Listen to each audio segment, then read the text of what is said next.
हिंदू नववर्षाच्या स्वागतासाठी वेंगुर्ले शहरात रविवारी सायंकाळी आयोजित करण्यात आलेली स्वागत यात्रा नागरिकांच्या उत्स्फूर्त प्रतिसादामुळे अत्यंत भव्य आणि यादगार ठरली। ढोल ताशे सनईच्या मधुर सुरावटीसह श्रीकृष्णाच्या शंखनादाने वाजत गाजत निघालेल्या या यात्रेत विविध वेशभूषेतील लहान मुले महिलांचे भजन व लेझिम नृत्य लक्षणीय ठरले। दरवर्षीप्रमाणे वेंगुर्ला येथील हिंदू धर्माभिमानी मंडळींनी याही वर्षी मराठी नवीन वर्षाच्या स्वागतासाठी रविवारी गुढीपाडव्याच्या सायंकाळी भव्य स्वागत यात्रेचं आयोजन केलं होतं।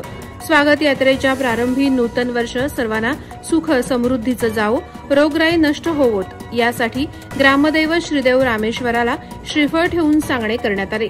त्यानंतर तुतारी वाजवून स्वागत यात्रेला प्रारंभ झाला। श्री रामेश्वर मंदिराकडून निघालेली ही स्वागत यात्रा शिरोडा नाका, दाभोली नाका, बाजारपेठ, मारुती स्टॉप मार्गे पुन्हा रामेश्वर मंदिर येथे आल्यानंतर यात्रेची सांगता झाली। पारंपरिक वेशभूषा, टाळ मृदुंगाचा गजर, लेझिम नृत्य लक्षवेधी ठरले।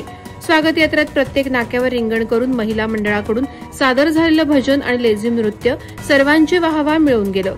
या स्वागत यात्रेत पौराणिक आणि काल्पनिक वेशभूषा केलेली लहान मुलं, रवींद्र पणशीकर यांनी केलेली शंख फुंकणाऱ्या कृष्णाची वेशभूषा, चांदेकर महाराजांचा वारकरी परिवार, महिला लेझिम पथक वेंगुर्ला ग्रुप, म्हाडा कॉलनी येथील महिलांचे झांज पथक, दाभोली इंग्लिश स्कूलचे विद्यार्थी यांच्यासह पारंपरिक वेशातील स्त्री पुरुष सहभागी झाले होते।